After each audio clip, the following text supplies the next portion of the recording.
And I think it's important to realize the body is designed to run on ketones and glucose. It's not that when we're ketogenic, we have only ketones. We always have blood sugar. You can consume a little bit of carbohydrates, or the liver can convert protein into sugar. So you've always got normal blood sugar around. And then what happens is the organs, such as the heart and the brain, use both the sugar and the ketones to function. And so think about it that the body is kind of like a hybrid car that can run on gas and electricity. Well, if you only give it gas, then you're not using that aspect of it that enables a car to run on electricity. The body's the same way. The body is designed to use ketones and glucose.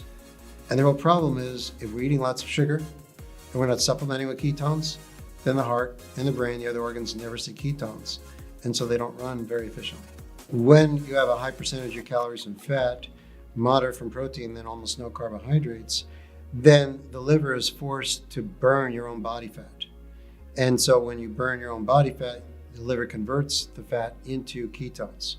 So either it's the fat you're consuming or the body fat gets converted to ketones. So that's sort of by definition, the ketogenic diet has to be a high percentage fat diet. And we need to emphasize, high fat diet is often seen as a bad diet. When people talk about high fat diet, they're typically talking about a diet that's 50% fat and maybe 20% protein, but then 30% carbs, 30% sugar. And that's a bad diet. That's like an American bad diet. So the critical factor is keeping the carbs really low. And when the carbs are low, and typically protein is about 20 to 30% of calories. Well, if your carbs are 10%, protein's 30%, that's going to leave you with 60% fat. Now, it doesn't mean you're eating bacon all day long and you're just eating a bowl of butter. It just means that as a percent, your calories from fat would be higher.